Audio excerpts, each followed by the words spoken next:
il faut qu'on commence par prendre des responsabilités. On peut pas blâmer tout le temps les païens, blâmer tout le temps Satan. Ok, Satan s'est douché, apporté un habit blanc, est parti s'asseoir quelque part en train de regarder la télé, il n'a posé des questions à personne. Mais bam, quelque chose arrive quelque part, on l'appelle. Et lui, il se demande, depuis quand il a fait ça, il n'est même pas intervenu, il n'a même pas envoyé des démons là-bas. Juste par ignorance. Si nous voulons accomplir des choses de la grandeur, marquer la différence, nous devons impérativement prendre des responsabilités. Et prendre des responsabilités passe par le fait d'apprendre des choses, d'acquérir de la connaissance, de se laisser enseigner, de se laisser former. Et pas seulement à l'église, mais sur le plan professionnel et tout. Je parlerai de tout ça maintenant, tout de suite. C'est très très important. On ne peut plus laisser le monde au monde et nous on va être derrière nos caméras pendant qu'on sera en train de voir les gens du monde réaliser des choses extraordinaires. On envie les chanteurs, comment on l'appelle là, nigériens. On envie les entrepreneurs nigériens. On envie ce qui se fait au Nigeria dans les pays anglophones et tout. Mais est-ce qu'on sait le niveau de responsabilité et d'insistance qu'ils ont sur eux-mêmes? Il faut qu'au-delà du cadre offert par l'Église, il faut que nous-mêmes, nous bâtissions un système autour de nous, dans lequel nous allons marcher. Ce système-là va nous permettre de nous préserver. La plupart des problèmes qu'on a, vous savez que c'est parce qu'on manque de sagesse, ou bien on est ignorant dans un certain domaine, c'est pour ça qu'on a certains types de problèmes. Si tu as appris par exemple à bien manager les relations, il y a des problèmes relationnels que tu as aujourd'hui, tu ne devrais pas l'avoir. Si tu as bien appris à bien gérer l'argent, il y a des problèmes financiers qu'on a aujourd'hui qu'on ne devrait pas avoir. Parce que personne ne dira que Dieu ne l'a pas, n'a pas pourvu. Dieu a pourvu d'une manière ou d'une autre, mais on n'a pas su gérer. Donc ça veut dire qu'on manque de connaissances, on manque d'intelligence, on manque de sagesse dans divers domaines de notre vie. Et il est impératif qu'on puisse réellement prendre nos responsabilités, s'asseoir et se demander qu'est-ce qui ne va pas, qu'est-ce qui va, qu'est-ce qu'il faut améliorer, qu'est-ce qu'il faut toucher, qu'est-ce qu'il faut transformer afin que notre vie puisse connaître une évolution. Vous comprenez un peu? Donc il est impératif que nous puissions bâtir un système autour de nous. Quand vous prenez par exemple Warren Buffett, Mark Zuckerberg et tout ce qui va avec Daniel Dangote, Ford, Lamborghini, Rockefeller et tout, ils ont un système qu'ils ont bâti autour d'eux. Très tôt. Nous, on n'est pas encore vieux, on est très jeune, on est dans la vingtaine. On peut commencer maintenant. Préparer une année, ce n'est pas seulement le fait de donner un nom à une année. Par exemple, supposons que l'apôtre a nommé l'année du repositionnement. Mais il n'y a pas de programme pour soutenir ce nom. Il n'y a pas de programme pour pouvoir réaliser l'objectif du nom qui a été donné à l'année. Est-ce que cette année va s'accomplir? Les gens vont passer l'année 2026 sans accomplissement parce qu'il n'y a pas de soutien, il n'y a pas de programme, il n'y a pas d'événement. Ok? Qui peut soutenir l'objectif qui a été donné. Donc quand nous bâtissons nous aussi des systèmes autour de nous, nous avons cet objectif-là. Ok? C'est des programmes que nous mettons en place personnellement pour nous-mêmes. Ok? Et premièrement, on va aller sur le plan spirituel. Sur le plan spirituel, nous devons bâtir un système autour de nous spirituellement. Qu'est-ce que cela implique? Quand on dit de bâtir un système autour de soi spirituellement, cela implique quoi? Notez très bien que l'homme est comme une forteresse. Une forteresse dans le sens où il y a l'ennemi qui veut attaquer, l'ennemi qui veut détruire. Mais il y a aussi les anges, les armes de Dieu pour se protéger. Ok? Par exemple, lorsque vous allez dans Éphésiens, vous allez voir, on a parlé de prendre toutes les armes de l'esprit afin de résister au diable. On a parlé du casque du salut, on a parlé du bouclier de la foi, de la chaussure du zèle de l'évangile, la parole, l'épée et tout ça. Ce n'est pas pour rien qu'on a cité tout ça. C'est pour montrer qu'il y a un système qui doit être bâti autour de l'homme. Okay? Que ce soit sur le plan spirituel, ça c'est dans le combat spirituel, mais sur le côté intellect, sur le côté stratégie, sur le côté le fait de se prendre en charge personnellement, il y a un système qui doit être bâti. Notez très bien, regardez par exemple Jésus-Christ, quand il prend l'homme, tout ce qu'il a fait pour l'homme, il a bâti tout un système autour de l'homme ou bien pour l'homme, afin que l'homme puisse facilement accéder à des grâces, à des faveurs, être exaucé et opéré de manière surnaturelle. Il y a le sang de Jésus, il y a le sacrifice de la croix, il y a le nom de Jésus, il y a le Saint-Esprit, il y a les dons spirituels, il y a les talents que Dieu donne aux gens, il y a les fruits de l'esprit, il y a le caractère, il y a beaucoup de choses que Dieu a mis en place afin de pouvoir permettre que... Il y a les anges qui sont là. Voyez un peu. Bien qu'il y ait le Saint-Esprit, il y a quand même aussi les anges. Et cela ne suffit pas comme cela ne suffisait pas. Il a mis des hommes autour des hommes afin de les élever. C'est tout un système que Dieu a mis en place pour l'homme. Si Dieu a pu bâtir un système pour l'homme, nous aussi nous devons bâtir un système pour nous. Sur le plan spirituel, rien ne se fait sans la prière. Le commencement, c'est la prière. Comme je le disais, il faut impérativement que chacun de nous puisse avoir un plan de prière personnel. Ok? Donc, un plan de prière personnel de manière journalière. Ok? De manière journalière. Ça, c'est numéro 1. Donc, chaque jour qui passe, normalement, dans les 4 heures, est-ce que vous savez qu'on doit donner la dîme à Dieu? La dîme ne consiste pas seulement à donner 10% de notre gain financier mensuel. Mais cela consiste aussi à donner 10% de notre temps à Dieu. Et quand on prend 24 heures, ce 10% là, c'est 2 heures 40 minutes, je crois. Si je ne me trompe pas. Ça veut dire qu'on doit à Dieu 2 heures de temps et quelques minutes. Minimum 2 heures. Disons 2 heures. On doit à Dieu 2 heures de temps par jour. Ça veut dire que tous ceux qui ne donnent pas à Dieu ces 2 heures de temps-là, le privent de la dîme. Et ça veut dire que nous sommes endettés envers Dieu. Malachie 3, verset 10, lisez-nous. Pourquoi il est important d'avoir un plan de prière journalière?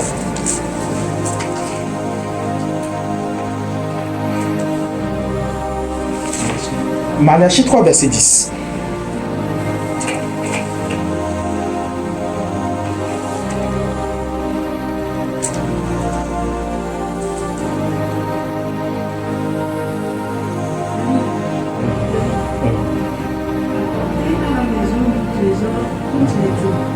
Apporter à la maison du trésor toutes les dîmes, oui. Afin qu'il y ait de la nourriture dans ma maison. Mettez-moi de la sorte à l'épreuve, dit l'Éternel des armées.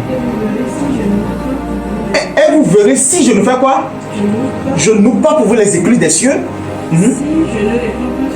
Si je ne répands pas sur vous la bénédiction en abondance. Oui.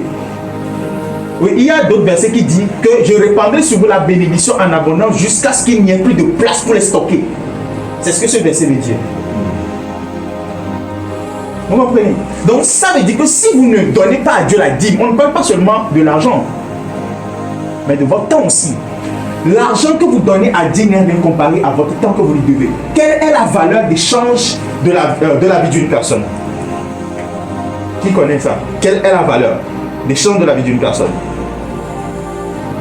C'est le temps. La valeur d'échange, c'est le temps. Ce qui a donné votre lumière, parce que j'ai l'impression que c'est notre lumière.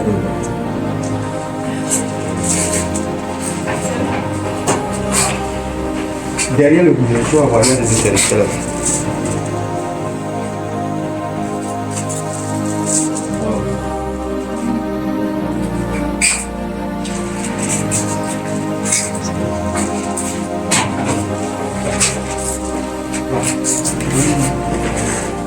Il y a la lumière.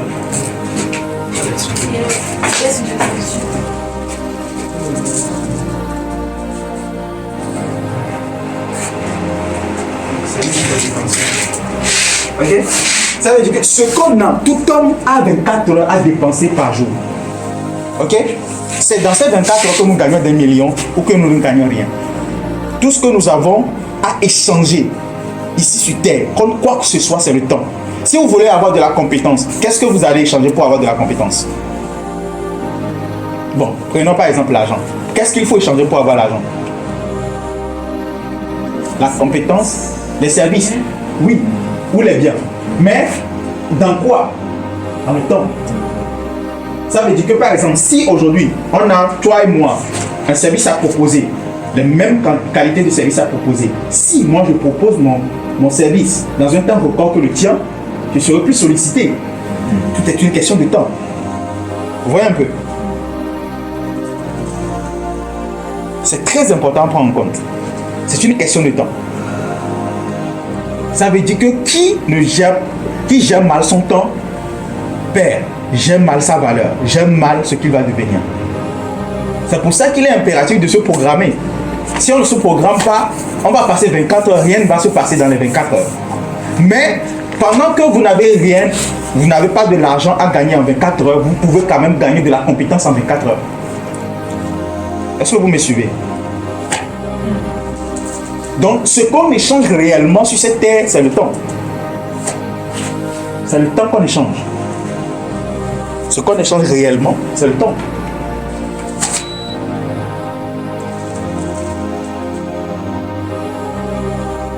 Donc, qui dit manque de temps, dit manque de valeur, manque de capacité, manque de service, manque de bien et tout. Donc, nous devons à Dieu ce temps-là. Quand nous lui donnons, il ouvre pour nous les écluses des cieux, il envoie de la bénédiction en abondance. Et il dit, mettez-moi de la sorte à l'épreuve.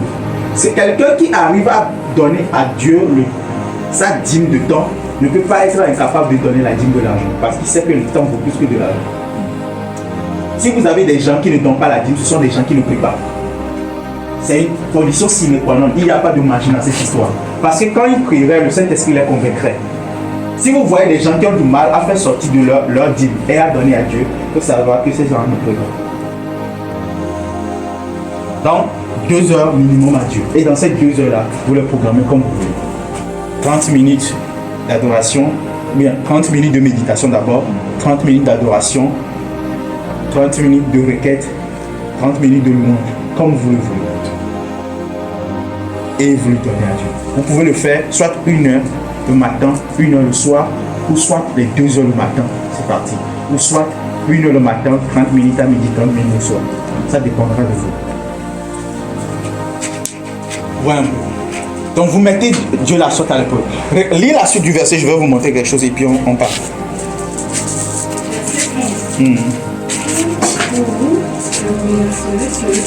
Pour vous, je menacerai celui qui dévore. Et il ne vous détruira pas le fruit de la terre. Et la vie ne sera pas stérile dans vos campagnes. Ça veut dire que quoi? Si vous ne priez pas, Dieu ne menacera pas. Vous me suivez? Ça veut dire que quoi? Relis encore. Pour vous, oui? Je menacerai celui qui dévore. Je menacerai celui qui dévore. Ça veut dire que toute personne dans cette vie, il y a quelqu'un qui dévore ce qu'il est en train de bâtir. Mais si vous ne priez pas, Dieu ne menacera pas. Votre responsabilité, c'est de prier. La responsabilité de Dieu, c'est de menacer. Oui, continue. Et il ne vous détruira pas les fruits de la terre. Oui, les fruits de la terre.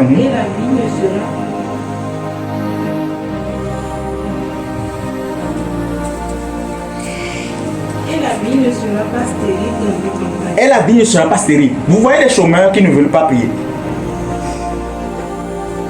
Il n'y a pas de magie. Vous comprenez? Des gens qui disent, qui chôment, mais qui ne veulent pas prier, disent qu'ils sont suffisants, qui peuvent gérer la situation. Dieu va peut-être ne pas menacer la personne qui est en train de le faire chômer, ou bien l'esprit qui est derrière le chômage. Oui, continue. Dit l'Éternel des armées, toutes les nations vous diront heureux, car vous serez un pays de délices, dit l'Éternel. Vous voyez? Ça veut dire que quand vous priez, la responsabilité c'est de s'assurer que quoi? Vous deveniez une personne de délice.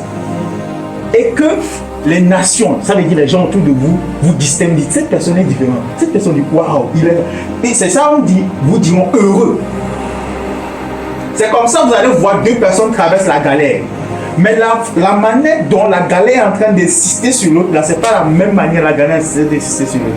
Parce que l'autre prie, pendant qu'il prie, il est conservé dans la gloire. C'est comme ça que vous allez voir des gens qui traversent une période de galère, mais qui perdent le poids, qui deviennent maigrichons, bizarres, l'aura, le clair, la beauté, tout part.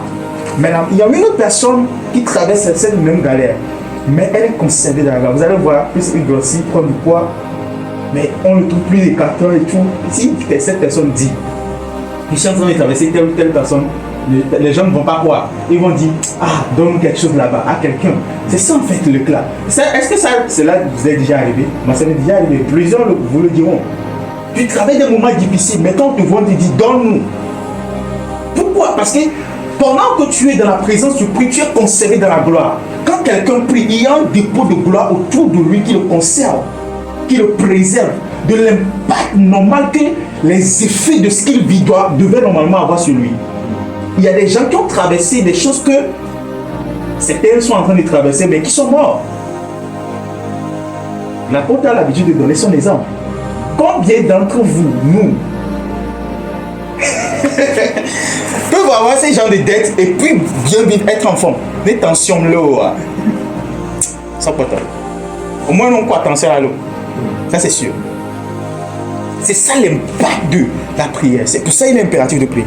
Deuxième chose, moi, je ne vais pas vous parler des prières saisonnières parce que j'estime que l'Église va organiser des événements et tout qui vont vous permettre de vous trouver dans des atmosphères saisonnières, des réveils, des jeûnes, tout ça, c'est très important. Okay? La deuxième chose à ajouter, le jeûne du jour de naissance. C'est impératif. Le jeûne du jour de naissance. Parce que je vous avais expliqué la dernière fois que quand vous jeûnez, vous recyclez votre corps. Vous mettez votre corps en renouvellement. Par exemple, aujourd'hui, de minuit jusqu'à 23h, vous savez ce qui va se passer. La nature va se restaurer. Le renouvellement va venir.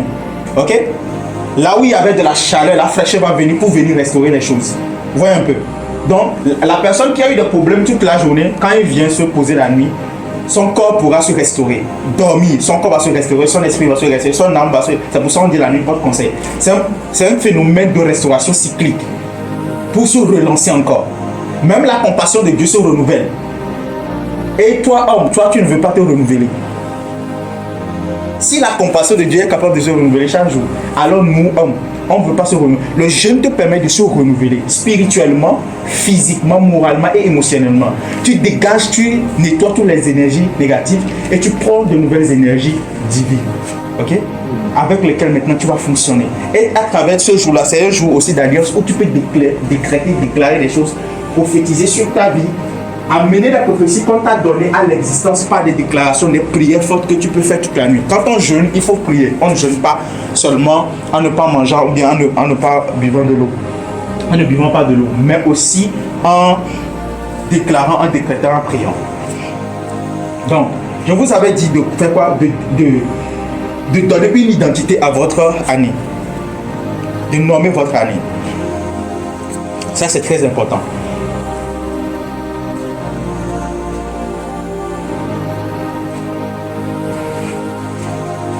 Il est très important que vous donniez un nom à votre année. Vous personnalisez cela. On a dit l'année du repositionnement. Mais pour vous, qu'est-ce que cela veut dire? Est-ce que quand on a donné le thème, vous êtes parti chercher sur Google ce que veut dire repositionnement? Ce que ça veut dire? Qu'est-ce que vous pouvez trouver dans ce repositionnement pour vous en cette année? Personnellement, vous le personnalisez pour vous. Et c'est en fonction de ça que vous priez. Ok? C'est important. Donc, je crois que l'Église va nommer les mois, le mois de tel, le mois de tel, le mois de tel. Mais maintenant, quand ces mois sont donnés, c'est à vous de les personnaliser. Sur moi, voici ce que je vais avoir dans ma vie. Voici ce qui va se passer dans ma vie. Vous déclarez, vous décrétez. Vous savez, quand vous allez commencer ces choses, les gens vont vous dire, il y a rien qui chante, vous priez, etc. Laissez-les. C'est une question de temps. L'économie de Dieu n'est pas comme l'économie des hommes. C'est très différent. Ce sont des principes qui peuvent faire paraître comme vous êtes fou, mais produit des résultats excellents et mieux que ce que les principes naturels font. Ok? Si aujourd'hui, moi, on me dit que je vais enseigner à des centaines de personnes et tout, je dirais non. Ouais. Et toutes ces choses que j'apprends, toutes ces choses que j'acquiers à travers la présence, à travers l'enseignement, à travers un système que j'ai bâti autour de moi. Je vais vous enseigner beaucoup de choses. Je vais prendre le temps de terminer cette partie aujourd'hui. Je vais vous montrer beaucoup de choses. Vous allez voir. Ok? Maintenant, le cahier de requête. Le cahier de requête. J'aimerais que vous ayez deux types de cahiers. Ok? Vous pouvez en avoir un. Un, c'est bon. Dans ce cahier de requête, voici les choses que vous devez mettre dans ce cahier de requête. Numéro 1. Supposons que vous avez le cahier comme ça. Cette partie, vous mettez les enseignements. Ok? Cette partie, vous mettez les requêtes personnelles. Les choses que vous voulez que Dieu fasse pour vous cette année. Ok? Ça veut dire que quand vous fixez des objectifs, vous prenez aussi des enseignements. Vous avez la responsabilité et la partie de Dieu à jouer. La responsabilité de Dieu est votre responsabilité. Dans ces cahiers de requêtes, quand des prophéties sortent pour vous, vous les écrivez à côté des requêtes que vous avez. Telle date, tel jour, telle heure, telle prophétie est sortie pour moi. Ou bien vous avez écouté un enseignement qui vous a particulièrement parlé.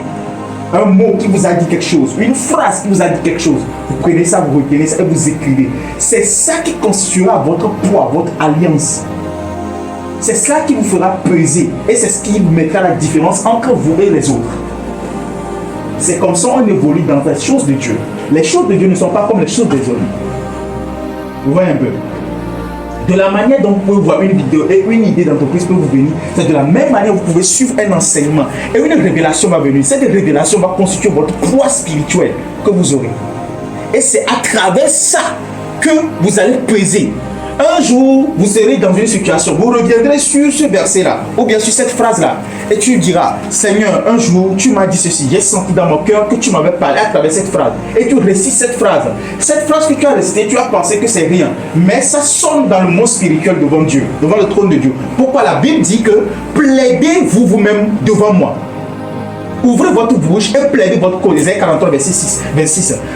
Ouvrez votre bouche et plaidez votre cause. Quand les moments difficiles arriveront, vous ouvrez vos cahiers, vous lisez des choses, vous voyez des choses, vous entraînez, bonjour déchet. Vous relisez ces choses-là. Là, vous mettez la différence. Ne pensez pas que c'est anodin. Ne pensez pas que c'est inutile. Ça pèse. Certains d'entre nous, c'est avec ça qu'on a évoluer spirituellement. Et quand vous atteignez des rangs spirituels, votre influence, domaine d'influence, votre impact aussi sur la terre évolue avec. Est-ce que vous me suivez? C'est très important. C'est très très important. Donc, vous écrivez les requêtes. Il est très important que vous écrivez ces requêtes-là pour vous. Au moins 10 requêtes. Seigneur, je veux que vous voyez dans tel domaine. Voici ce qui nous manque. Tel besoin, tel. N'ayez pas peur. Vous avez besoin d'une somme d'argent. Écrivez-les. Ça, c'est une histoire entre vous et Dieu. Je ne vous dis pas de vous montrer. N'ayez pas honte. Même si vous avez honte et vous avez quelque chose d'autre dans le cœur que vous désirez et vous demandez autre chose, Dieu, lui, le sait déjà. Vous ne pouvez pas le tromper. Donc, vaut mieux dire les choses telles que vous êtes.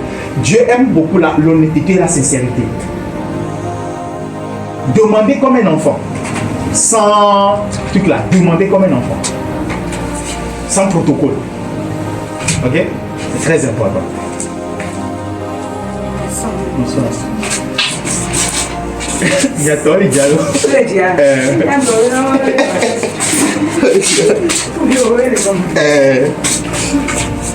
Vous voyez, c'est très important. Ok? C'est très important. D'accord? Je voudrais vous parler de certaines choses concernant les requêtes, mais je vais revenir vers ça à la fin. D'accord? Maintenant, il y a des choses que vous devez savoir. Dans cette affaire du Dieu dans lequel nous sommes, ce n'est pas une histoire de se lever, venir à l'église, écouter l'enseignement, chanter, sauter et repartir. Il y a des choses que vous devez apprendre. Il y a des choses que vous devez acquérir. C'est une histoire de clé, de principe. C'est une histoire de code. C'est une histoire de connaissance à acquérir, de révélation dans laquelle il faut marcher. Parce que si vous ne marchez pas dans ces choses-là et vous êtes naturel et banal, vous allez voir que les jours passeront, les mois passeront, mais vous irez d'échec en échec. Vous me suivez? Vous irez quoi? D'échec en échec. Il y a des choses à acquérir, il y a des choses à savoir. Maintenant, je vais vous parler de quelque chose. Les clés et les principes spirituels. Les clés et les principes spirituels sont des choses dans lesquelles vous devez grandir. Des choses que vous devez connaître. Des choses que vous devez apprendre et des choses que vous devez comprendre.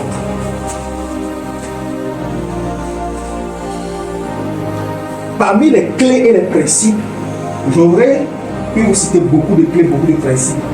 Il y en a tellement. Il y a le principe de la prospérité. Quels sont les principes qui rédigent ou bien qui régissent la prospérité? Comment fait-on pour prospérer dans le royaume? Vous me suivez? Comment fait-on pour être financièrement indépendant, prospérer financièrement dans cette affaire de Jésus-là? Comment on fait? Il y a des clés, des principes qui régissent ce domaine-là. Vous devez les chercher. Je vous parlerai de ça tout de suite. Dans le principe, dans la sagesse, quels sont les principes qui régissent le monde de la sagesse? Comment fait-on pour acquérir, pour grandir en sagesse? La Bible dit que Jésus-Christ grandissait en stature, en sagesse et en quoi? Et en faveur. En stature veut dire grandir en termes de caractère. Ça veut dire que vous devez aussi apprendre les principes des caractères clés qu'il faut avoir dans ce royaume.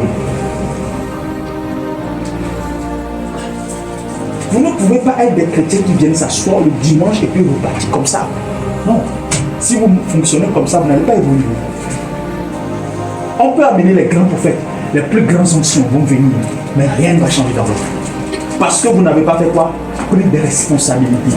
Le fait de prendre des responsabilités passe par ces choses, la curiosité, de la connaissance de ces choses spirituelles dans lesquelles vous devez marcher. C'est hyper important. Comment fait-on pour attirer la faveur de Dieu et la faveur des hommes? Votre thème, un mois, vous cherchez tout ce qu'il faut chercher. Vous allez sur Internet, vous tapez tous les enseignements sur la faveur divine. Oh, est-ce que je suis en train de vous parler? Je dis, ce mois, c'est ça la manière dont vous devez programmer votre année. Le mois de janvier, j'apprends quoi? Peut-être la sagesse. Tous les clés de la sagesse. Vous allez vous suivre des enseignements sur la sagesse divine. Mois de février, les principes de la prospérité. Vous apprenez, vous comprenez, vous mettez en pratique. Ça peut ne pas vous plaire. Vous pouvez, à un moment donné, vous sentir stupide et idiot. Vous allez vous voir, ah, pourquoi je n'ai pas appris ces choses-là très rapidement? Pourquoi est-ce que ça m'a pris autant de temps? Pourquoi? Mais ce n'est pas grave. Continuez pas à apprendre et continuez pas à comprendre. À un moment donné, vous allez devenir maître dans la chose. Et vous allez commencer par avoir des résultats à force de pratiquer. Janvier, sagesse. Février, faveur. Mars, prospérité. Avril, vous prenez comment avoir des caractères, la vertu. Les choses qui sont très rares. Dieu m'a dit que dans les 5 prochaines années à venir, on cherchera plus d'hommes de vertu. Leur valeur sur le marché sera la moitié. Si on devait les évaluer et les engager, on va plus compter leur valeur. Leur caractère, l'honnêteté, la droiture, la sincérité, la loyauté sera la moitié des points à employer pour employer quelqu'un. Vous voyez un peu? Ça veut dire que si on doit noter, par exemple, DG, il est le directeur des ressources humaines, il sait très bien, il peut mieux comprendre. Donc, par exemple, si on veut recruter quelqu'un, on veut confier un poste à quelqu'un, il faut rassembler certains types de compétences, caractères en fonction du poste. Ok? Certains types de choses, compétences, etc., expérience, tout ça, études, etc. Mais Dieu m'a dit que les prochaines années à venir, seule la vertu, le caractère va constituer 50%. Et après, on va rajouter compétences, tout ça. Le caractère sera en première position. Même dans les grandes administrations, sous d'autres cieux, il faut avoir de la vertu. Il faut être marié à une seule femme. Être toujours marié et ne jamais être divorcé. Avant de pouvoir prétendre à la présidence, prétendre au gouvernorat, prétendre au sénatorat. Les sièges là sont réservés pour ceux qui sont élevés en stature, ceux qui ont des vertus très élevées, ceux qui ont des valeurs et des principes très forts. Ce n'est pas pour tout le monde. Ce n'est pas pour les voleurs, tous ceux qu'on trouve chez nous ici. Ceux qui savent bien détourner les fonds, non. C'est pas ça. Donc, par exemple, avril, vous prenez des principes sur quoi? Sur la maturité spirituelle. Comment fait-on pour devenir mature? Comment fait-on pour devenir spirituel? Vous notez, hein? Je ne vais plus revenir sur ça. Moi, je passe comme ça. Je vous donne des clés en même temps. Mais, comment avoir une intimité avec le Saint-Esprit? La personne du Saint-Esprit. Joint Jésus-Christ. Qui est Jésus? Ou bien, mais seulement vous regroupez Saint-Esprit, Jésus et Dieu. La connaissance de la Trinité. Voilà. Ce sont des principes que vous devez connaître. Vous devez vous pousser.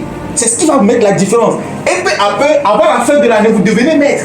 Vous êtes tellement bâti. Vous avez un certain équilibre spirituellement et aussi physiquement. Vous me comprenez?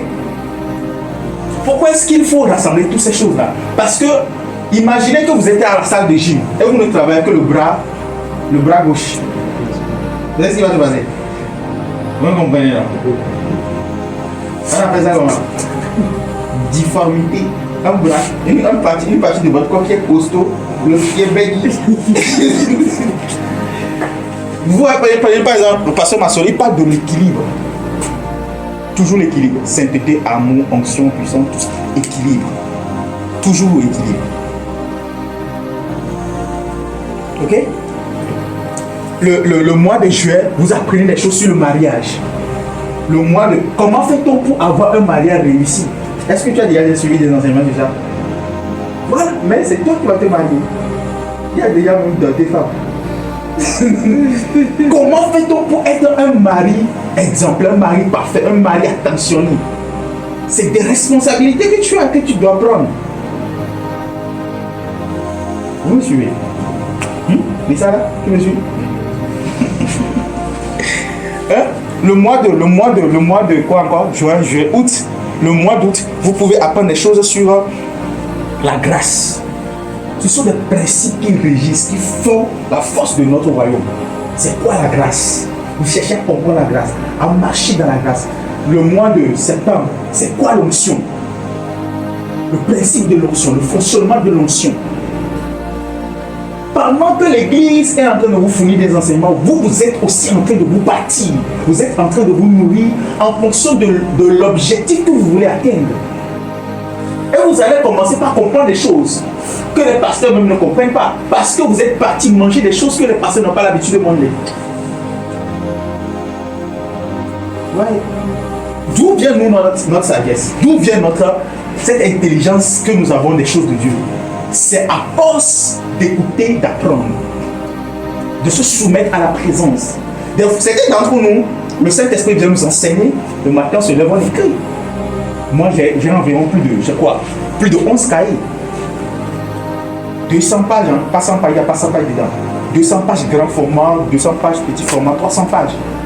Où j'écris des choses, j'écris des livres. Le Saint-Esprit me parle, j'écris des choses. Je suis des enseignements participants. Pendant que je suis un enseignement, pendant que l'homme de Dieu est en train de parler une fois, le Saint-Esprit me parle deux fois.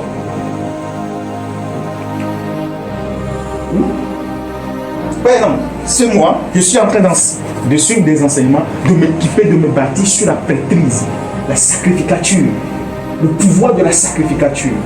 Quand on dit qu'on est des sacerdoces royaux, qu'est-ce que ça veut dire pour le chrétien? Le pouvoir de la sacrificature. Dieu m'a dit, je veux restaurer ta sacrificature. Qu'est-ce que ça veut dire? Donc, je me nourris dans ce sens. J'apprends dans ce sens. Le Saint-Esprit lui-même me dirige dans ce sens. Et je commence par percer des mystères, des codes. Mais pas seulement des codes et des mystères, étant donné que le Saint-Esprit n'est pas seulement un esprit de connaissance parce que la lettre tue, mais c'est l'esprit qui dirige. Qu'est-ce que vous savez ce que le Saint-Esprit fait? Il va s'assurer que lorsque vous serez en train de rechercher ces choses-là, d'apprendre ces choses-là, il va l'accompagner avec des expériences. Parce que dans ce royaume, ce n'est pas seulement une question de connaissance, mais c'est une question d'expérience. La vie à laquelle nous sommes, parce que vous savez que nous sommes dans une vie. Cette vie, elle est différente de la vie ordinaire que les gens ont là-bas. Ce qui nous anime, c'est un feu Zoé. C'est ce qui peut nous faire prêcher comme nous prêchons, prier comme nous prions, comprendre les choses comme nous comprenons, au-delà de ce que les gens comprennent naturellement. C'est ce qui peut nous pousser quelqu'un à venir s'asseoir ici et vouloir apprendre. Si ce feu-là brûle en toi, tu ne peux pas résister aux choses de Dieu. Ceux en qui ce feu-là ne brûle pas, arrivent à résister aux choses de Dieu. C'est pour ça qu'on peut dire quelqu'un, viens. Elle n'avait pas prévu être ici. Mais elle dit que je vais venir et tout et tout.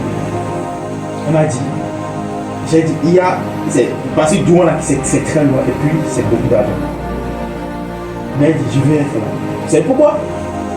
Ce feu-là l'anime au-delà de la question financière. C'est ce qui peut pousser quelqu'un qui n'est pas pour qui ce truc-là n'est pas programmé à venir quand même participer. Et ceux pour qui c'est pas programmé ne sont pas là. Ça veut dire qu'il y a une vie, il y a une économie qui est en train de la drainer.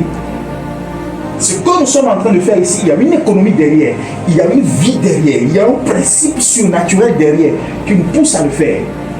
Et puis, quand on se soumet à ce principe-là, vous allez voir, ce principe lui-même va s'organiser à ce que cette personne soit transformée d'une autre manière.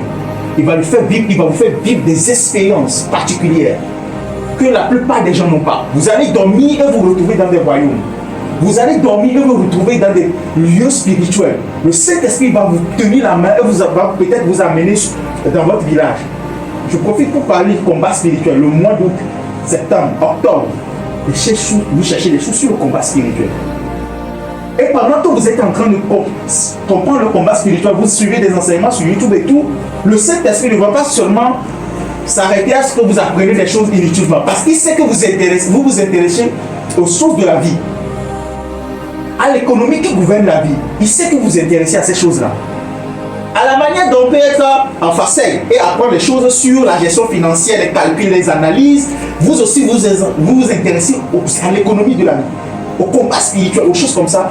Et pendant que vous serez en train de prier, son esprit va lui-même descendre sur vous. Et vous n'allez plus prier de manière ordinaire, parce que l'objectif, ce n'est pas la connaissance, mais c'est l'expérience. Il faut que cette vie que vous avez puisse réellement se manifester en vous, puisse brûler en vous, puisse vraiment vous témoigner que vous êtes enfant de Dieu et que votre esprit puisse crier à Abba Père. Vous me suivez? Là, le Saint-Esprit vous tient la main. Dans un rêve, vous voyez un esprit bizarre. Vous réveillez, vous ne comprenez pas. Vu que peut-être vous êtes mauvais dans les choses et vous n'avez pas prié, ce n'est pas grave. Le Saint-Esprit va continuer encore pas insister.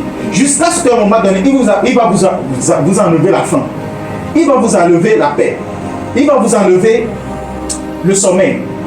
Jusqu'à ce que vous ne commencez pas à prier. Et quand vous serez en train de prier, là, maintenant, l'expérience va commencer. Et vous commencerez par gagner des terrains sur le monde spirituel. Vous augmentez en rang et en puissance. Vous devenez différent. Et l'autorité et la capacité spirituelle que vous allez peut-être vous asseoir et apprendre des autres. Mais le poids que vous avez spirituellement, ceux qui vous enseignent ne l'ont pas. C'est comme ça, c'était dans tous nos rencontres dans des églises. Nous avons le poids plus que toute l'église rassemblée.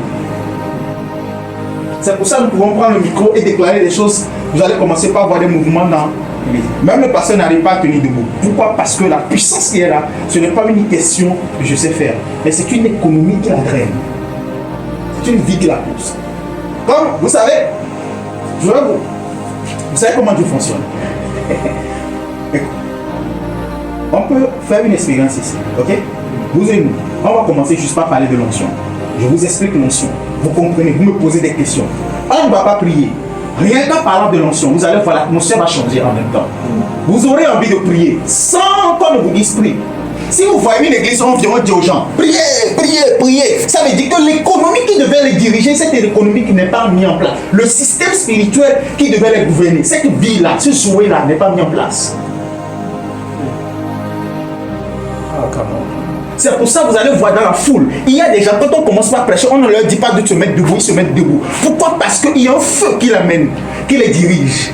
Ce feu les amène à faire des expériences. L'expérience ne se fait pas en s'assoyant.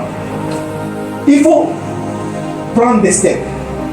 Il faut prier, il faut taper, il faut dire Amen. C'est comme ça que vit. Dieu m'a dit, le plus important, ce n'est pas la destination, c'est le voyage.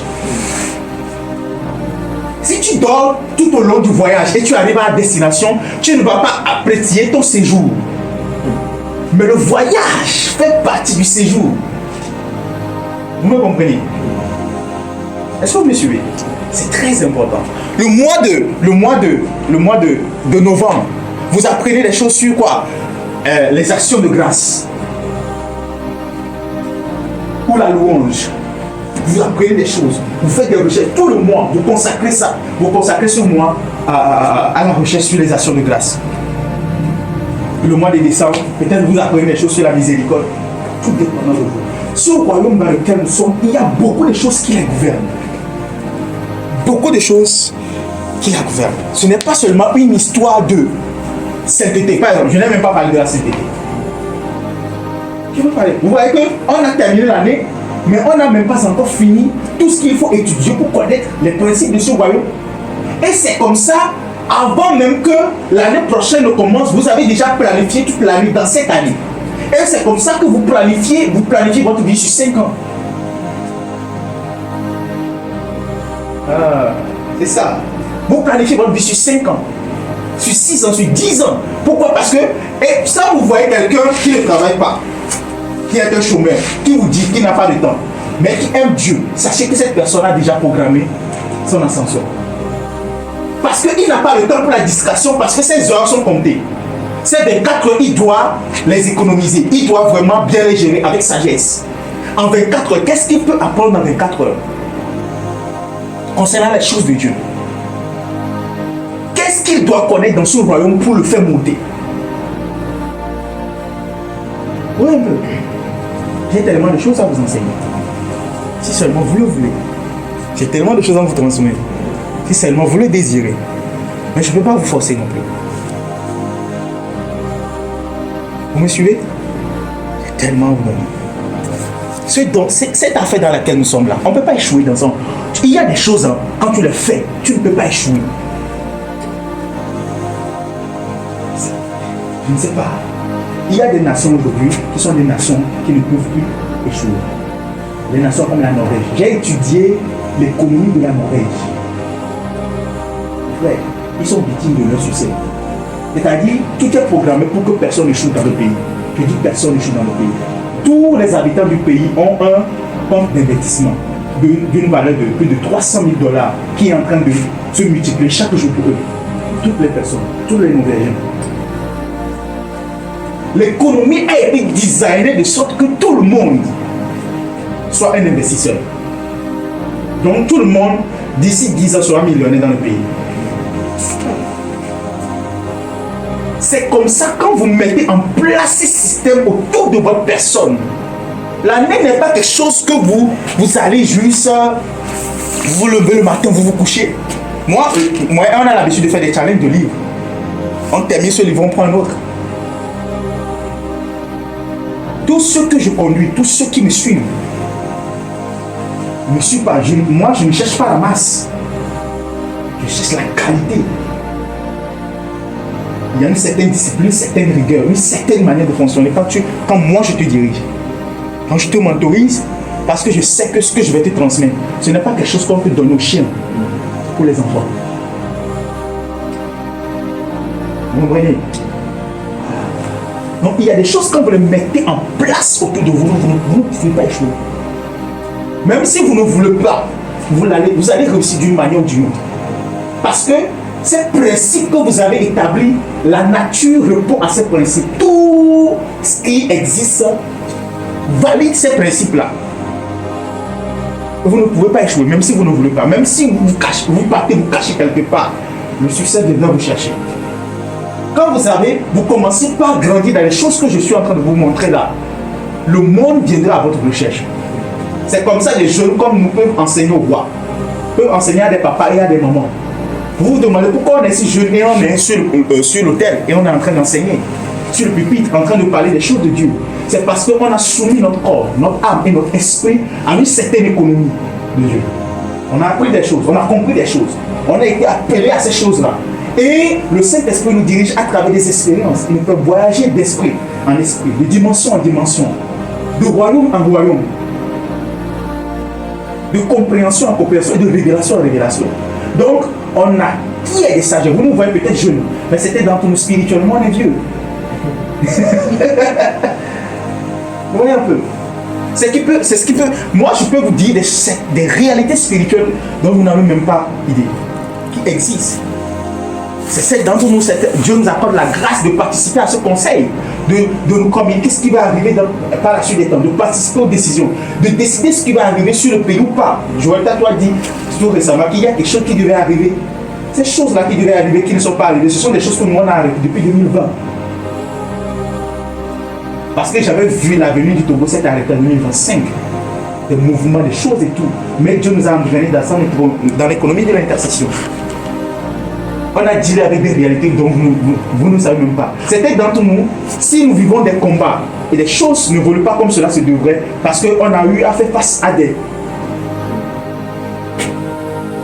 Un jour, tellement que l'ennemi nous cherche par tous les moyens, et s'il trouve un accès, il veut tout bloquer par nous. Vous comprenez bien? Donc on a fait face à des combats qui dépassent le côté humain et le côté de l'Église. On a à dealer avec des autorités, des puissances qui gouvernent la nation. Ce qui fait que on est recherché par tous les moyens, toutes les occasions sont bonnes pour nous frapper. C'est pour ça que moi je ne peux pas conduire moto naturellement comme vous achetez moto conduire.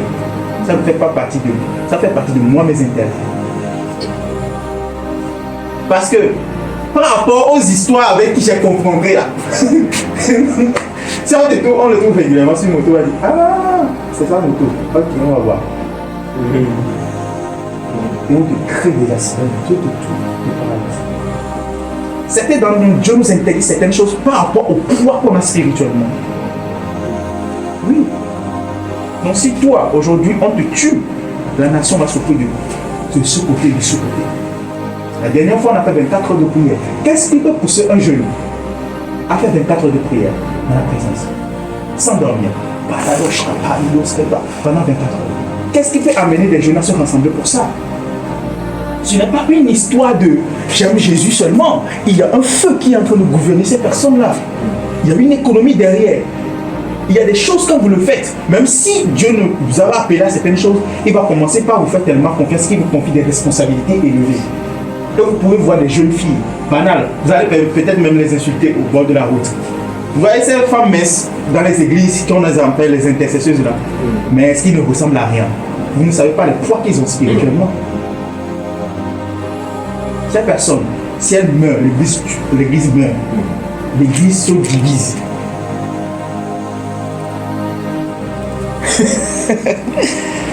Oh Seigneur. Vous comprenez? Donc vous devez aller à la recherche des principes et des clés. Ça ne suffit pas de venir s'asseoir juste à l'église le dimanche. Non. Cette affaire dans laquelle nous sommes, si on ne vous l'explique pas bien, vous allez passer 10 ans, 5 ans et vous serez frustré à la fin. Je suis en train de vous révéler comment ça se fait, comment ça marche. Si vous vous reposez et vous allez même prier, prier sans connaissance c'est très dangereux. Parce que vous allez gaspiller votre temps et vous sortirez frustré.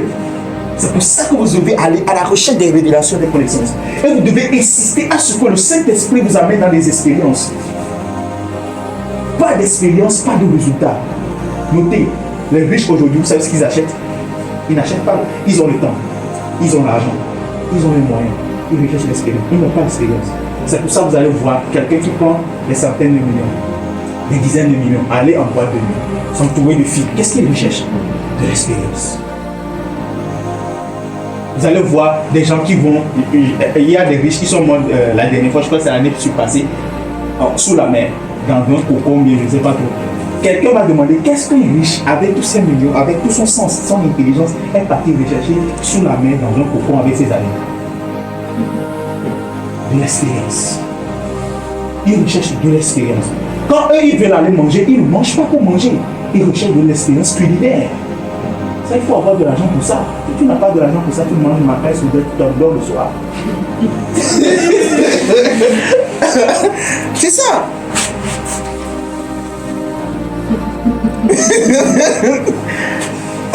Oui. C'est pour ça qu'il y a des gens qui visitent des restaurants en restaurant, des hauts de gamme. Ils recherchent de l'expérience culinaire.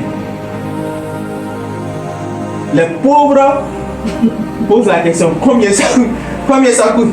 Combien ça coûte? C'est trop cher. C'est trop cher. Ceux qui sont un peu aisés vont te demander quelle est la valeur de ça. Si sa valeur est importante, peu importe la somme, ils vont mettre en place. Mais les riches vont vous poser la question, quelle est l'expérience que ça va nous proposer? La valeur ne compte plus. Au-delà de la valeur, l'expérience. Mais le Saint-Esprit nous amène dans les expériences. Peut t'amener dans les expériences tous les jours, par exemple, en 5 jours. Sans te prendre un seul sou. C'est seulement toi qui peux disposer. Quel est le moyen d'échange? C'est un temps. Ta disponibilité.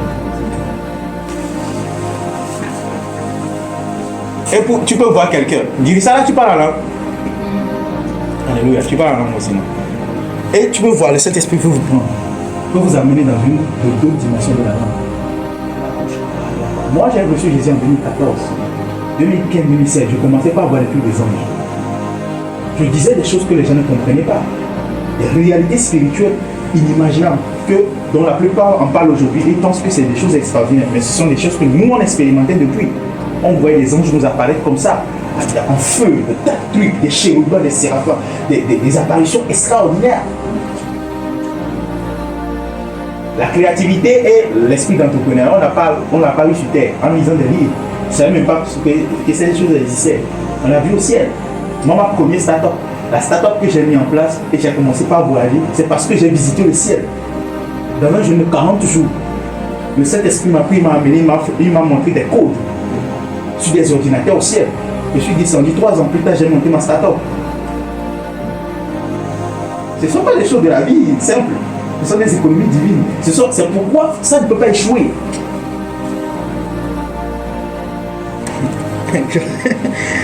Je continue. Donc j'ai parlé de grandir aussi dans les grâces et les faveurs. Les grâces et les faveurs. Ce sont des choses que vous devez rechercher. Vous devez comprendre ces choses-là. Quand on parle de sacrifice, quand on parle de dîme, quand on parle de libéralité, ne trouvez pas comme si on veut prendre votre argent. Quand vous voyez la manière dont je vous parle là, vous comprenez les choses autrement ou pas? Donc quand l'apôtre viendra enseigner, vous n'allez plus comprendre les choses comme ordinaire, comme le dimanche passé. Mais cette fois-ci, vous allez comprendre autrement parce qu'il y a une autre pensée qui entre en vous et qui vous gouverne. Vous allez regarder les autres. Vous allez voir des gens faire des choses bêtes et c'est pour ça que des fois, nous on vient à l'église, on est frustré. Parce que quand tu vois certaines personnes se comporter d'une certaine manière et toi tu agis d'une certaine manière, eux ils ne peuvent pas comprendre. Et toi tu ne peux pas les comprendre parce que l'économie qui te gouverne est différente de l'économie qui les gouverne. Le système qui les gouverne est différent de toi. Et des gens se le veulent parler d'une certaine manière, ils sont en toi. Pour certains d'entre vous, dites ces genres de choses-là, vous venez d'offenser notre amoureux, notre époux. Et ça, si c'est pas que le Saint-Esprit est un esprit de douceur, si c'était les musulmans, maintenant vous pouvez les comprendre. Tabasser. Si le Saint-Esprit n'était pas un esprit de douceur, nous on allait tabasser les gens. Parce que ce qui nous draine, ils ne comprennent pas. Ils agissent d'une certaine manière. Mais ça nous offense. Mais vu que notre esprit est un esprit d'amour et de douceur, on ne répond pas à l'amour et à la douceur. Sinon, ceux-là qui n'ont pas ces choses-là, mais qui sont passionnés de leur Dieu, vous faites des choses, ils vont vous tabasser, vous tirer dessus. Là, vous pouvez maintenant les comprendre. Respect des principes et des interdits. Tout enfant de Dieu doit l'avoir. Je vais vous citer quelques interdits et restes que vous devez impérativement ne pas...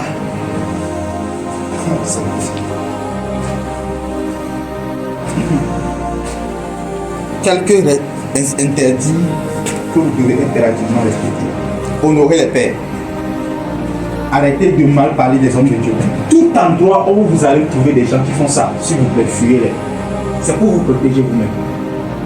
Parce qu'il y a des options, il y a des choses, même si vous ne les comprenez pas, il est mieux de ne pas mettre sa tête dedans. Ok? Injurier les autorités. Tous endroits où vous allez voir, Coriantois, Yekwe et les bleus doigts, quittez là-bas.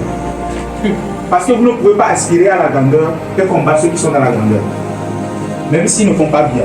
Vous parlez de manière respectueuse, de manière critique, pas avec l'esprit de critique. Hein. L'esprit où on tabasse les gens, mais à la fin il n'y a pas de résolution. Mais l'esprit critique, c'est l'esprit de philosophie.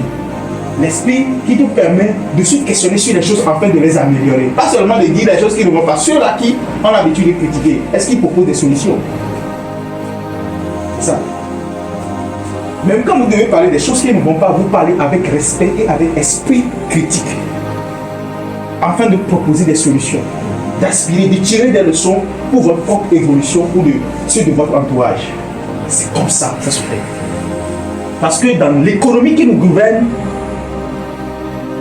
il y a des manières de faire, il y a des manières de ne pas faire. Ok? Parler mal, il est interdit de parler mal de vous-même ou de votre pays. Ça, c'est des interdits primordiaux pour tout le monde. Vous devez impérativement contrôler votre appétit sexuel. Tous ceux qui ne sont pas mariés, pour les mariés là, moi je n'ai pas de la chose à vous dire. Faites comme vous voulez. Le manger et le boire. Quelqu'un qui ne comprend pas son manger et son boire est une personne qui sera très facilement exposée à toute forme d'attaque.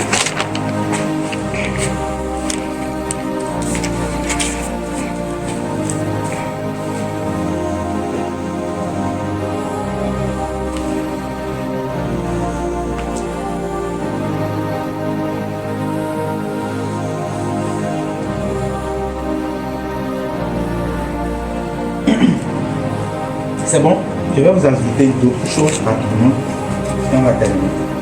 Parce que je vais vous dire avec ça aujourd'hui.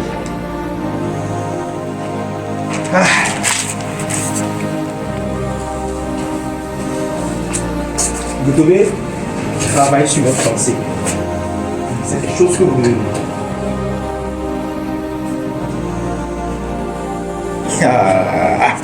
Il y a quelques trucs que je vais vous apprendre aussi. Bon, ça je crois que je vais vous l'apprendre de l'autre côté.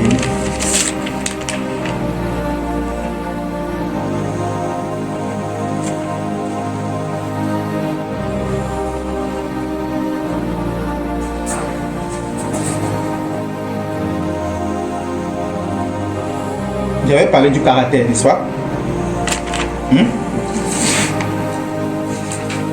2 Pierre 1, verset 5 à 9. Tout enfant de Dieu doit travailler sur son caractère. Après, vous irez lire ça à la maison. Ajoutez à la vertu, l'intégrité, l'honnêteté, la dignité, la loyauté, la justice et l'équité. Ce sont des choses que vous devez apprendre, vous devez connaître. 2 Pierre 1, le verset 5 à 9.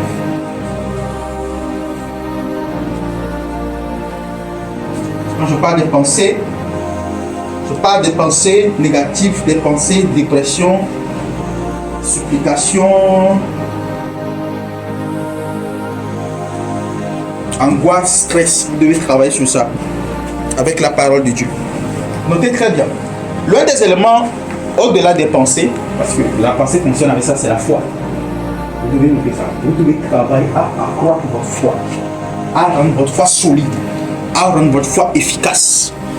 Votre foi doit être inébranlable. Ça, c'est pour nous tous. Mais le problème est que la foi fonctionne avec la pensée. Donc ça veut dire, quel est le signal qui vous montre que votre foi est en train de décroître? Déjà, il faut noter que la foi vient de ce que l'on entend. Ça veut dire que quand vous soumettez votre entendement à des choses que je viens de dire là, vous apprenez les choses de Dieu, vous comprenez les choses de Dieu, vous méditez, vous priez, vous donnez à Dieu son temps, votre foi naturellement va augmenter, va devenir plus solide. Vous allez aborder les situations différemment qu'hier ou avant-hier. Vous voyez un peu. Plus vous évoluez dans ces choses, plus vous allez augmenter dans votre foi. Ok? Maintenant, quel est le signal pour vous montrer que la foi est en train de baisser?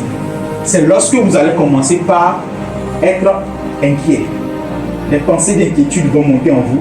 Ce n'est pas un péché, mais c'est un signal pour vous dire que vous êtes en train de baisser dans la foi. Vous commencez par être inquiet, soucieux, triste, angoissé, stressé, voire déprimé. Quand vous rentrez dans la dépression, là, vous avez complètement chuté dans la foi. Donc quand l'inquiétude commence par germer, c'est un signal, c'est un voyant que votre esprit est en train de vous émettre pour vous dire je suis en train de quitter la voie de la foi pour la voie de la peur. Et là, qu'est-ce que vous faites? Vous rééquipez avec des enseignements sur la foi. Okay? Sur la promesse de Dieu pour vous, sur ce que Dieu est, sur ce qu'il vous a promis. Okay? Quelqu'un a dit hier, God is faithful, so you can be full of faith. Vous voyez? Souvent, quand on parle de la fidélité de Dieu, on se dit, ah, là, les choses vont devenir compliquées pour toi, donc attends. Mais la personne a dit, si tu crois en la fidélité de Dieu, là, tu peux être rempli de foi. Mais en anglais, ça sonne mieux. When you believe in faithfulness, then when you believe that God is faithful, so you can be full of faith. Full of faith. J'ai compris hier, je priais le jour. Full of faith. Dieu est fidèle, pas pour que. Vous savez pourquoi Dieu est fidèle? Dieu parle de sa fidélité. Ça veut dire, il te promet une chose, Mais il ne te dit pas quand ça va arriver. C'est pourquoi il fonctionne comme ça. Parce que c'est une majesté. Il est majestueux. Tu n'as pas de droit de donner. Quand il t'invite à son audience, c'est lui qui décide quand il va sortir. C'est pas parce que toi tu es là qu'il va forcément sortir. C'est pas parce qu'il t'a fait une promesse que toi tu vas décider de quand il va les doser. C'est une majesté. Parce que nous le voyons aussi comme un père, comme un amour, et tout ce qui va avec, bienveillant et tout. Mais nous oublions rapidement le côté majestueux de sa personne. Dieu ne changera sa majesté comme personne. Ouais, un peu, ou personne. Il est majestueux, il interviendra quand il le voudra. Même si tu pries toutes les prières de cette terre, il fera quand il le voudra, parce que c'est une majesté. Il est majestueux, c'est un roi. Ok? Donc, nos prières que nous faisons, c'est pour nous garder jusqu'à ce qu'il se manifeste. Imaginez Moïse, à l'âge de 80 ans, qui monte sur une montagne, grimpe une montagne, et va attendre Dieu. Dieu ne vient pas le premier jour, ni le deuxième jour, ni le troisième jour, ni le quatrième jour, ni le cinquième jour, c'est le sixième jour. C'est ce que Moïse avait, qu'il a descendu de la montagne. Il est resté jusqu'à ce que tu ne sois pas. Ça veut dire que quoi? Vous ne devez pas descendre de votre montagne de prière. Quand vous priez, sachez que je vais vous montrer un mystère de la prière. Quand vous priez, ne croyez pas que vous êtes dans votre chambre de prière. Oubliez ça. Vous appartenez à un royaume. Que vous le vouliez ou pas, vous le croyez ou pas. Tant que vous ne commencez pas à prier, vous êtes dans ce royaume. Vous avez reçu Jésus, vous êtes déjà dans ce royaume. Quand vous commencez pas à prier, vous encendez. Oui. Certains d'entre nous, Dieu nous a donné la grâce de pouvoir voir ces choses-là. Quand vous priez, à un moment donné, vous n'avez plus le contrôle. Vous savez, vous marchez comme ça. Vous tournez en rond. Pendant certains d'entre vous, on est en train de faire le ministère, il y a des gens qui tombent. Vous croyez que c'est des choses qui se passent ici? Non. Ce sont des choses qui... Il y a des gens qui, ensemble, qui rencontrent des réalités spirituelles, des êtres spirituels, qui les impartent des choses, mais qui ne voient pas. Parce que s'ils voyaient, ils allaient avoir peur. Ils n'ont pas encore cette foi de voir ces choses-là. Mais il y a des manifestations ici. Eux-mêmes, ils ne le savent pas. Mais il y a des réalités qui se passent autour d'eux. Donc quand vous commencez par... C'est pour ça qu'il faut être sérieux dans la prière. Il y a quelqu'un qui m'a dit que chaque fois que tu as l'opportunité de prier, prie comme si c'était la dernière fois que tu allais prier. Genre, tu es tellement sérieux en ce moment. Même si c'est 2 minutes tu vas faire, dans ces 2 minutes, tu es extrêmement sérieux. Parce que tout peut basculer en cet instant. Parce que tu ne sais pas quand la majesté va se manifester. Quand le roi va apparaître. Vous voyez pourquoi on dit Jésus est une majesté. Depuis qu'on a dit Jésus viendra, vous avez vu, vous l'avez vu. Il est apparu, il va quelque part. Il est déjà venu. Les gens vont donner des prédictions. Il va déjouer toutes les prédictions. Parce que c'est une majesté. Personne ne peut prédire sa venue. C'est lui qui décide quand il va sortir de la chambre des noces pour venir à l'échelle des sommets. C'est lui, il décide. Donc quand vous priez, ne quittez pas la montagne de la prière. Restez là-bas. Insistez. Il sortira. Je vous parle à vous, mais je vous parle à moi. Il sortira. Vous pouvez être dans une chambre, dans une pièce. Ok? Vous pouvez être dans une chambre salon. Mais vous n'êtes pas dans une chambre salon. Vous êtes sur la montagne de Sion. Un lieu où se trouve les saints. Au milieu des chèvres, vous laissez la foi. Vous ne laissez pas. Si vous perdez la foi, vous quittez. Pour vos conditions naturelles, vous allez déchirer là. Comme le super aussi a été déchiré. Pendant que tu es en train de vivre tes problèmes et tu continues pas à chercher Dieu, Dieu peut-être est en train de te monter en rang spirituellement et de te donner des territoires que tu ne sais pas. De te placer sur des juridictions où tes prières ne seront plus des prières pour changer des situations d'argent et tout ça. Mais tes prières deviendront des décrets royaux. Quand tu les émets, ça constitue des lois dans l'atmosphère. Au point où il n'y a plus quelqu'un qui peut mourir dans nos quartiers. De mort prématurée. Au point où un sorcier ne peut plus attaquer les gens et tuer les enfants dans la quartier. C'est ça, la puissance de Dieu. Amen. Amen. Il est 20h24. À 30 ans, ça arrête. Alors, la pensée est très importante.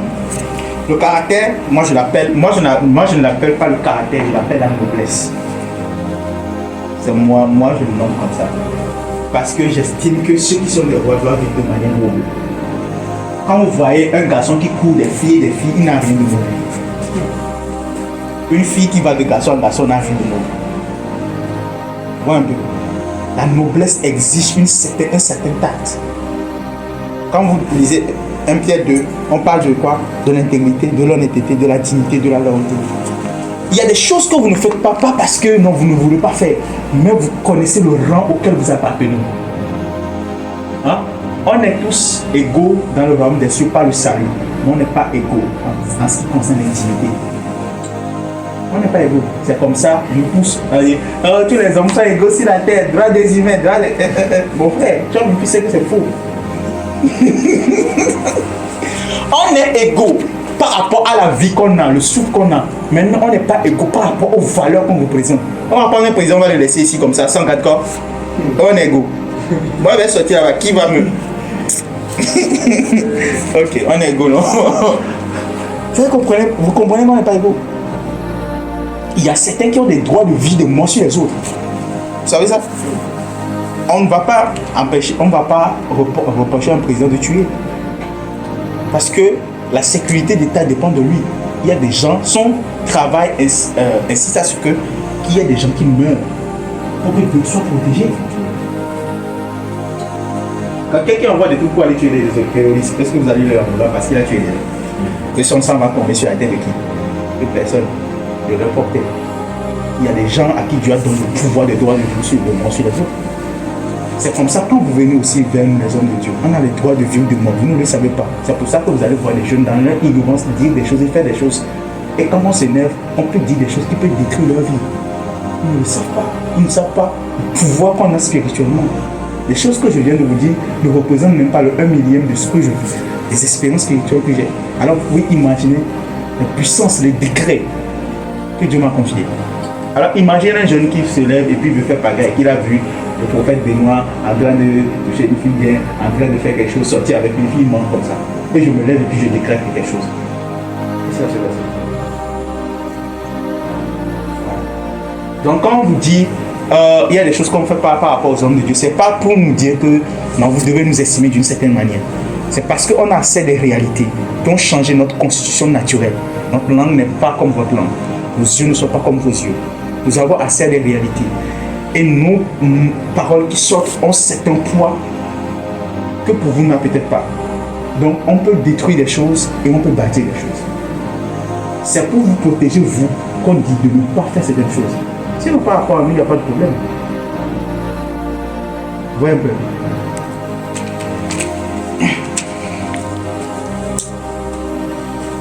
Vous devez ajouter, travailler sur vos sentiments et vos émotions. Il y a des gens qui sont colériques, il y a des gens qui ont la haine, des gens qui sont rancuniers, d'autres qui n'arrivent pas à pardonner. Vous devez travailler sur ça. C'est comme ça que vous vous élevez en vertu. Vous voyez un peu? C'est comme ça que vous vous élevez en vertu.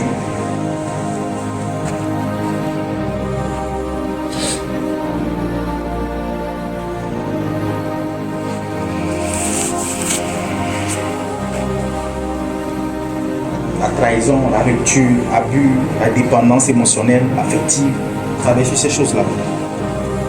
Maintenant, je vais vous ajouter ceci. Vous devez veiller sur votre santé mentale. Si vous trouvez des gens qui sont en train de vous épuiser mentalement, coupez-les. Coupez-les. Vous avez dit quoi? Coupez-les. Coupez. Il y a des gens, vous êtes en contact avec eux, vous quittez leur présence, vous vous sentez impur. Vous allez voir, il dit tellement d'insanité.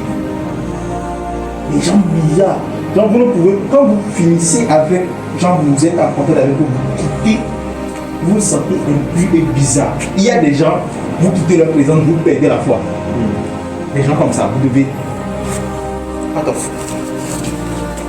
Et les compétences à acquérir, ça c'est très important. Pour accroître votre valeur. Vous n'avez pas forcément besoin d'aller à l'école.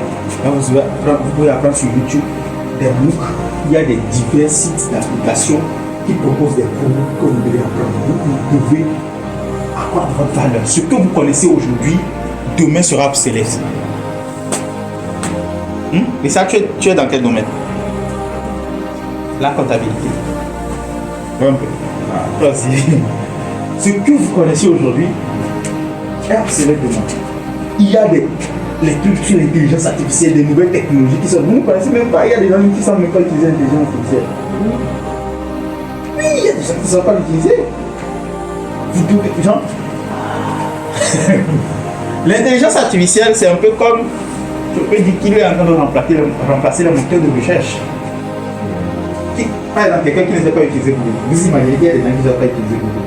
Les jeunes n'aiment pas les jeux. Les jeunes. Alors, qui ne savent pas utiliser, hein, c'est quoi la biologie? Ils ne savent pas taper ça sur Google. Ils ont un portable iPhone 16 ans.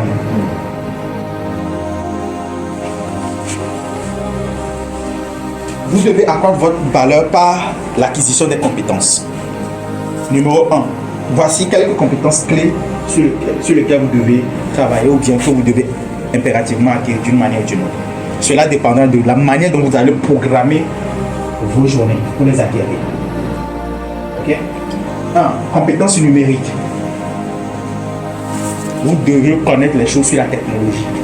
Comment utiliser Excel, Word, PowerPoint, tout ça, blablabla. Les outils numériques, l'intelligence artificielle, tout ça. 2. La communication. Vous devez travailler sur la communication. Comment communiquer avec les gens. Comment vendre des choses aux gens. Comment parler aux gens. Comment avoir des relations. La collaboration. Quand vous êtes dans une entreprise, une église, dans une société, vous devez apprendre comment collaborer avec les gens. 4. La gestion du temps. C'est ça. La gestion du temps. Il y a des cours même spéciaux sur ça, sur la gestion du temps. Comment avoir une journée productive. C'est-à-dire si vous vous levez le matin jusqu'à la fin de la journée, comment pouvez-vous dire que cette journée a été productive pour moi? Qu'est-ce que j'ai fait de concret? Est-ce que j'ai avancé de pas par rapport à mes objectifs? La gestion du temps, la productivité. Gestion du temps et productivité. La résolution des problèmes. Ça aussi, ça prend. Parce que, quand vous ne le vouliez pas, vous aurez des problèmes, d'une manière ou d'une autre. Quelqu'un viendra vous voir avec une histoire bizarre. Ou vous-même, vous allez vous trouver dans une situation bizarre. Comment devez-vous faire pour réagir? Il y a des situations où vous devez agir, parler, montrer votre autorité. Il y a d'autres situations où vous devez faire profil bas. Il y a d'autres situations où vous devez jouer sur les deux cas. Il y a d'autres situations où vous devez juste montrer votre gentillesse. Vous voyez un peu? Numéro 8, linguistique. Vous devez connaître plus d'une langue. À l'heure de la globalité dans laquelle nous sommes aujourd'hui, voici les 4 langues majeures qu'il faut, d'une manière ou d'une autre, que vous connaissez une d'entre elles. Numéro 1, l'anglais. Numéro 2, le chinois. Numéro 3, l'arabe. Et je peux ajouter l'espagnol. Vous devez être polyglotte. Une seule langue ne suffit plus.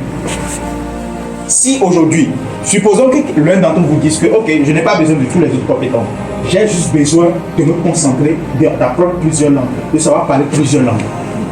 Je vous assure que cette personne sera trouvée dans toutes les grandes conférences du monde, dans les ambassades. Vous arrivez à parler 4 langues, on va vous chercher. Seulement, vous laissez tout, vous pouvez tout laisser, mais vous vous concentrez seulement sur la langue. Vous arrivez à apprendre 4 langues. Vous savez parler l'anglais, le chinois, l'arabe, l'espagnol, juste les 4. Le monde viendra vous chercher. Il y a des gens qui parlent jusqu'à 7. 7 langues. Moi, j'ai envie de shifter. Vraiment, je vais apprendre beaucoup de langues. Parce que j'ai un public très large et je ne veux pas me sentir. Je veux que mon public se sente concerné, intéressé. Si par exemple, vous êtes togolais, ok? Vous avez une conférence peut-être à Dubaï, vous êtes invité quelque part et vous devez parler à la foule. Et vous commencez par parler, par exemple, chez les Arabes. Au lieu de parler l'anglais, vous leur parlez en arabe. Mon frère, les chèques qui ne devaient pas sortir là, sortiront ce jour. ils se sentent quoi? Concernés. Juste parce que vous avez accordé tellement d'intérêt à eux jusqu'à apprendre leur langue pour communiquer avec eux dans leur langue. Moi, quel type de personne vous êtes? Vous êtes une personne de haute valeur et vous estimez à tel. Vous voyez un peu? Ils vont vous estimer tel quel. Et quand un roi veut vous faire du bien, ça dépasse le pauvre qui vous fait du bien. Oui. Là, vous gagnez des marchés, pas parce que vous êtes compétent, mais pas parce que ce que vous présentez est une opportunité pour eux, mais juste parce que vous avez accordé de l'intérêt à leur culture. C'est pour ça que vous devez aussi être encyclopédique. C'est-à-dire, vous connaissez des choses sur des cultures, des peuples, leur manière de faire. Dans ces nations, toutes les femmes doivent s'habiller en Mayafi. Vous n'êtes pas forcé d'être comme ça. Mais quand vous êtes avec eux, vous habillez de telle manière. L'apôtre Paul a dit, avec les Grecs, je me comporte comme un Grec. Avec les païens, je me comporte comme un païen. Vous voyez un peu? Il a une certaine manière d'être. Vous voyez un peu? Donc, vous vous intéressez à leur culture. Vous posez des questions sur leur culture. Vous êtes comme ça, je vous assure. Partout vous passez, les gens vous aiment. Personne ne va comprendre pourquoi vous aimez. Ouais, tu vois le gars là qu'on a croisé dans la voiture la dernière fois, tu vois la manière dont il parle. À chaque personne, il a quelque chose, une anecdote à dire dessus. Il cherche d'abord à comprendre le village de la personne, tout ça. Des fois, il peut parler chinois. Mais quand il va demander quelque chose, personne ne peut lui refuser. Parce qu'il s'intéresse aux gens. Il te croise en même temps, il dit, ah, on a une vie là. Il dit des choses, tu es d'où, de tel village. Ah, oui, il y a quelque chose qui s'est passé dans votre village. Et il dit des choses. Et il connaît. Des anecdotes, il a de partout. Vous voyez un peu? Quelqu'un comme ça, s'il travaille de ce côté, il va manger avec le roi. C'est un talent qu'il a, mais il ne le sait même pas. C'est pourquoi il n'est pas trop bon d'être trop seul. Être seul pour apprendre. Mais quand vous êtes au milieu des gens, intégrez-vous au fond. C'est important. Apprenez des choses. TikTok est là aujourd'hui. Vous pouvez reprogrammer votre TikTok par rapport aux choses que vous recherchez. Sur la Chine. C'est ce que j'aime chez Rachid. Rachid, c'est quelqu'un qui connaît beaucoup de choses. Sur beaucoup de choses. Son problème, c'est son caractère et ses manières de faire. Il n'est pas tenace face aux épreuves, c'est tout.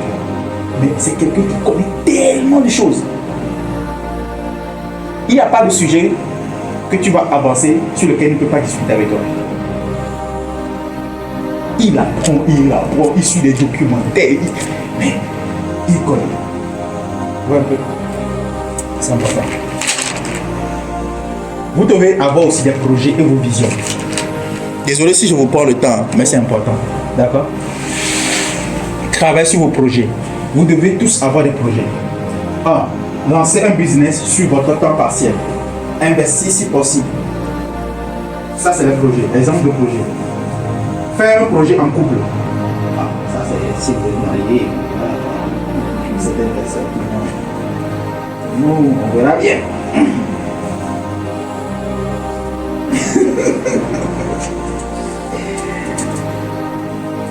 Finance. Vous devez fixer des objectifs à atteindre, puis travailler et faire des recherches dans ce sens. Votre finance. Combien d'argent vous voulez gagner avant la période?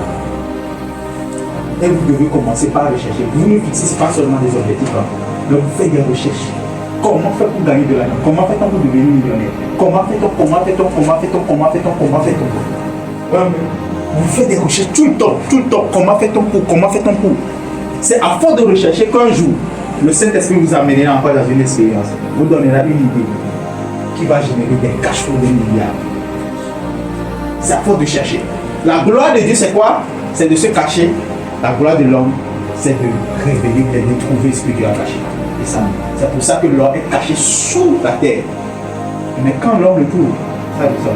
Le pétrole est caché sous la terre, dans les mers. Mais quand l'homme le trouve, le pays change. La gloire de Dieu. Les idées de business et tout sont cachées quelque part. Ce qui va vous rendre millionnaire et tout ce qui va avec là sont cachés quelque part. Mais à force de chercher, vous allez le trouver. Mais si vous ne cherchez pas, il y a des gens même qui n'ont même pas encore commencé par avancer les premières pierres. Comment fait-on pour devenir millionnaire? Quand vous ne cherchez pas, vous n'allez pas trouver. Moi, quand j'ouvre mon Instagram, tu ne peux pas ne pas avoir de l'ambition. Des réels qui défilent, des milliardaires, des trucs, des business, des trucs. Genre, sur 10 réels, minimum 8 parlent de argent, investissement, projet. Ou mode de vie des milliardaires. Sur mon Instagram, c'est pour ça que j'aime Instagram plus que tous les autres. TikTok ne propose pas autant de précision par rapport aux recherches. Il t'amène des trucs bien venus, tu parles la langue 1 minute et puis t'amènes des comédies, tu ris, tu viens de perdre le feu que tu as acquis dans 1 minute de vidéo que tu as gagné. J'aime pas trop ça. Mais quand c'est Instagram, tu fais des recherches sur les trucs spirituels, je t'assure, tu te défiles au moins sur 10, 6 va concerner ton sujet. Mais TikTok il te propose de n'importe quoi, tu ris en désordre, genre bref, la distraction à gogo quoi. J'aime pas trop. Les visions. Fixez des visions à atteindre par rapport à votre appel divin. Si vous avez l'appel sur vous, vous devez travailler sur votre appel.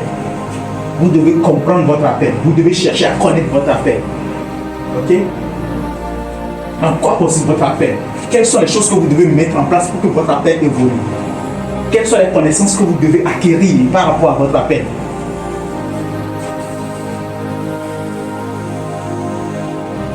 Les livres, c'est ma partie préférée. Et l'autre, les livres, je vais parler des livres et des relations. Et puis le reste, c'est le physique.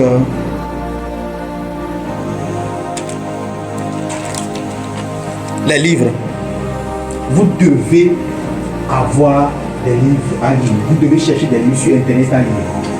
Des livres qui ont trait par rapport à vos objectifs, ou des livres qui ont trait à la spiritualité, ou des livres pour augmenter votre connaissance. Mais en tout cas, moi, je préfère que vous cherchiez des livres qui ont trait par rapport à vos objectifs. Vous êtes appelé dans le leadership, cherchez des livres de Miles Monroe. Tout ce qui concerne leadership, tout ça, écrivez le nom Miles Monroe. Tu vas aller chercher, tu vas trouver. C'est une personne extraordinaire. Moi, je conseille Miles Monroe pour tous les jeunes. Tous les jeunes. Pour avoir une vision, connaître ta destinée, ton talent, ton tout. Bref, il y a tellement. Donc, il y a 4 formes d'intelligence à chercher dans les livres. Numéro 1, l'intelligence anticipative. Comment anticiper des événements à venir. Numéro 2, l'intelligence adaptative. Comment s'adapter par rapport à une situation qui est en train de se produire. Tu as fait un programme, les choses ne se déroulent pas comme tu veux. Comment t'adapter et t'en sortir victorieux. L'intelligence adaptative. Numéro 3, l'intelligence créative. Comment arriver à créer à partir de zéro, ou bien comment arriver à créer à partir des choses qui ne fonctionnent pas bien et tout. Avoir l'esprit de créativité, germer, créer quelque chose de nouveau, inventer, apporter quelque chose de nouveau. 4. L'intelligence émotionnelle. Comment interagir avec les gens, jouer sur leurs émotions, leur parler à cœur ouvert, toucher leur cœur. C'est ça l'intelligence émotionnelle.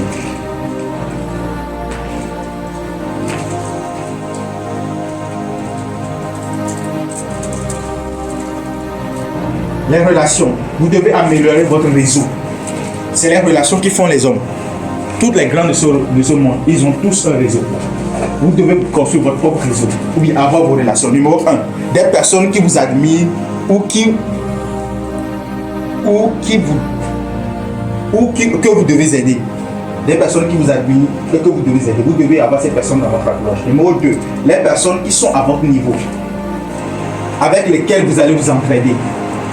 C'est la deuxième catégorie de personnes que vous devez avoir. Des gens, des amis avec lesquels vous évoluez. Mais derrière vous, des personnes que vous devez aider.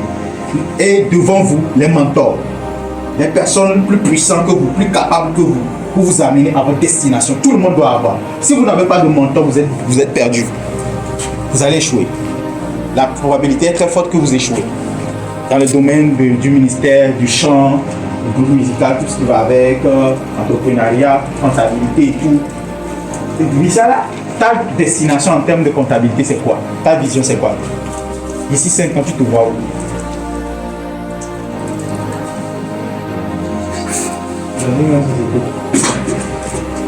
Dans une grande société, mais bon. Quelle société? Tu as au moins. Pour faire la. Bon, je vais te montrer comment faire. Une vision. Tu sais, quand tu te vois comptable, expert comptable, dans 5 des sociétés suivantes. sur les sites. Et c'était target. C'était cible. Ces grandes sociétés. C'est comme ça que tu pourrais. Mais si tu n'as pas de société target, tu n'as pas de société cible, ils vont faire t'amener n'importe où. Hein. Demain, tu peux te réveiller et dire que tu vas voyager au Canada. N'est-ce pas? Tu as même ça dans le projet. Hein? Voilà! C'est ça! Hein? Toi, c'est ta vision de 6 ans quand tu parles. Ça, c'est l'exercice entre nous. Ta vision de 6 ans quand tu parles. Je sais que je parle beaucoup, mais ça, il faut.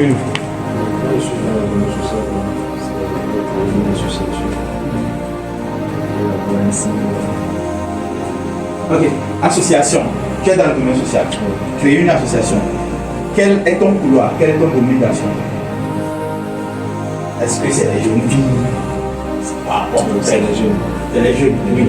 Maintenant, les jeunes là, en quoi est-ce que ta société ou bien ton association peut les aider? Dans quel sens? C'est que je fais les sensibilisations sur les thématiques de la santé et hygiène mensuelle. Voilà, c'est précis maintenant. Okay? Et quand tu commences par travailler sur ce sens-là, tu n'as même pas besoin de créer la société, tu commences par prendre des initiatives. Tu vois un peu? Je peux te dire, tu trouves quelqu'un qui sait faire des affiches, tu trouves une école, tu discutes avec le directeur, tu trouves 2-3 amis qui sont dans ce domaine avec toi, vous organisez une thématique. Dans ce sens, que vous commencez, un premier rendez-vous, vous prenez des photos, vous faites un batch, les photos avec les élèves, vous avez des comptes de réseaux sociaux, vous publiez dessus. Ok?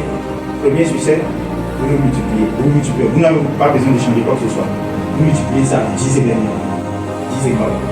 Vous finissez maintenant, vous commencez par penser autrement. Vous allez ajouter quelque chose d'autre. Vous allez penser quelque chose d'autre, quelque chose de plus bien, quelque chose de mieux fait, quelque chose de plus. Vous voyez un peu, en cours, etc. Vous mettez les choses à l'intérieur.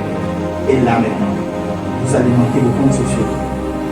Si vous avez 10 événements pour programmer, 10 événements sur 3 mois.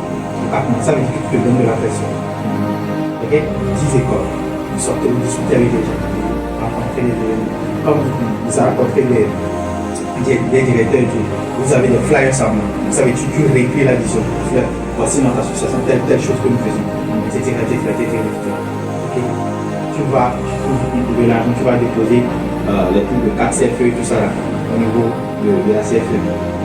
Pour avoir de la légalité. Quand tu as de la légalité, tu peux facilement participer au concours national et international. Le concours national et international. Okay? Donc tu cherches des opportunités avec des preuves à l'appui. Et tu chiffres tout ce que tu as fait. Okay? Tu chiffres tes événements.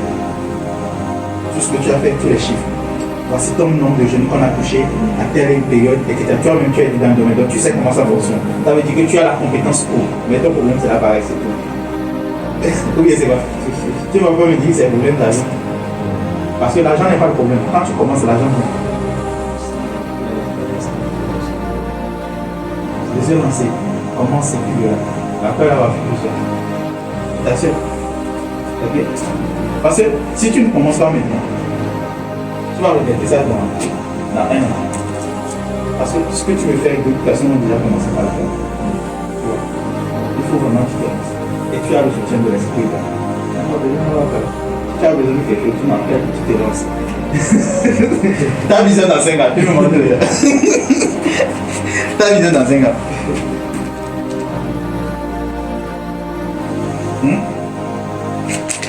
Bon, vous travaillez sur vos réseaux. Donc, vous devez avoir des gens dans la police pour vous aider dans les cas compliqués. Dans les affaires, pour vous montrer les opportunités, à la justice, parce que d'une manière ou d'une autre, un jour quelqu'un, l'un de vos entourages, vous aurez besoin de justice. Les hauts placés dans le gouvernement, donc le secteur spirituel, vous devez avoir un médecin dans votre entourage. Ou soit vous devez être ami des personnes qui ont beaucoup de relations. Voilà, je vais m'arrêter ici pour aujourd'hui. Et n'oubliez pas de travailler aussi sur les addictions, la cigarette, la pornographie, la masturbation, etc. Travaillez sur vos addictions. Quand vous décelez un problème qui ne va pas dans votre vie et des choses que vous n'aimez pas ou bien que vous aimeriez laisser tomber, vous travaillez dessus. Que Dieu vous bénisse énormément. Merci pour cette soirée.